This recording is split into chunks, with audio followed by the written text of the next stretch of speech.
The word paradigm is very related to the idea of mindset.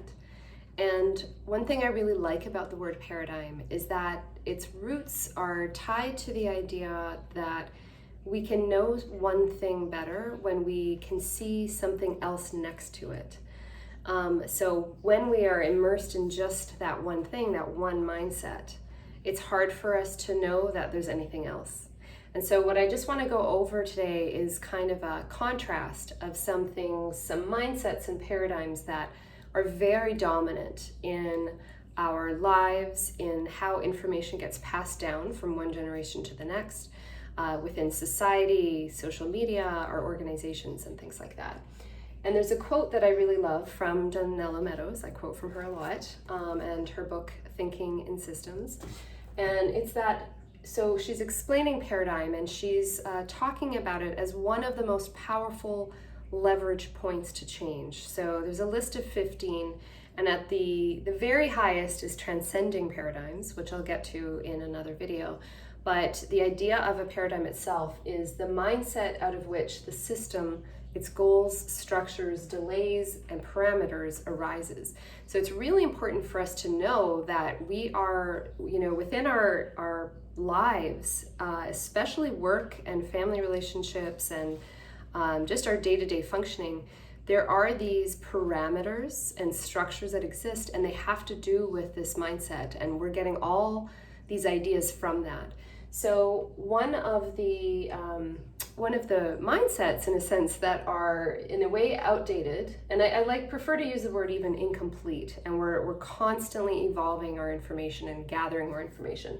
But one of those is that actually the idea of mindset itself is in a sense becoming somewhat outdated.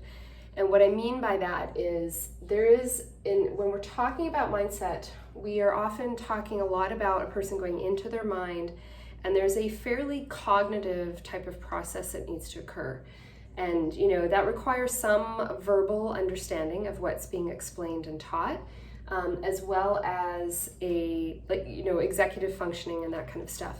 And the issue with that is that we may miss a lot of information, both within ourselves and in reaching other people, if we only focus on mindset. So what is more updated in a sense and continuously updating is the idea of always bringing the body, and I would argue with the heart especially, but the mind, like a mind-body set.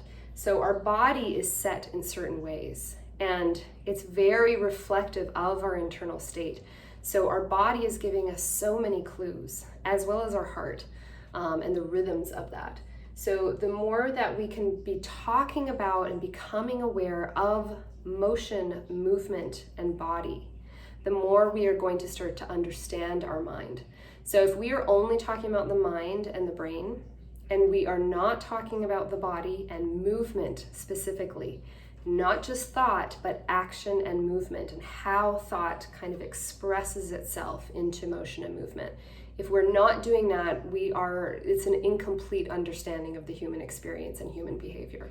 So wherever you're at, whether you're a teacher, guide, counselor, anything, parent, in relationships, we really need to start acknowledging the role of the body and the mechanics and the movement of us to understand our mind.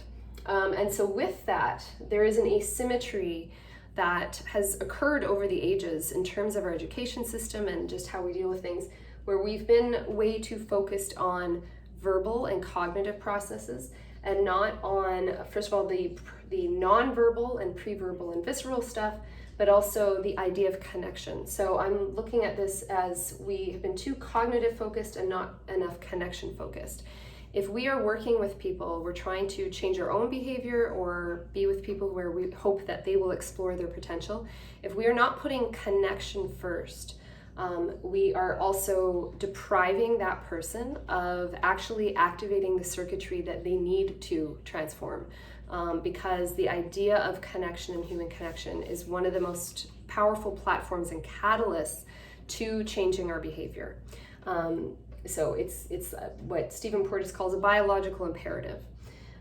So with all of this, there's been an outdated model of being in a sense of information scarcity, meaning that we're trying to gather more and more nodes of information, but staying on the surface level. And it requires us to go very, very fast in terms of accumulating.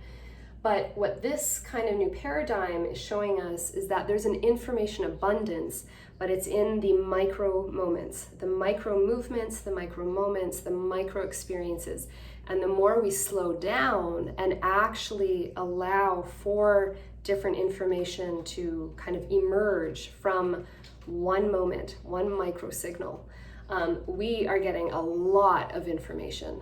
And the more we sit with that and the more we allow that to connect dots historically and within the brain, the body, the breath, all that kind of stuff, the more information we actually have.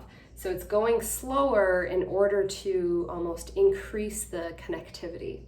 And then lastly, there is almost this normal sense of these three characteristics I see, which is fixed, fearful, and fragmented mindsets. And I'm going to go more into this in the July 24th group class that I have.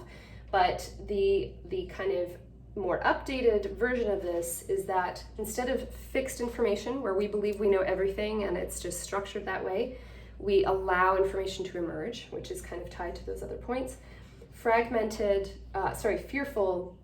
is the opposite of exploration and curiosity, and a lot of that is because of the different systems and beliefs that we've been a part of.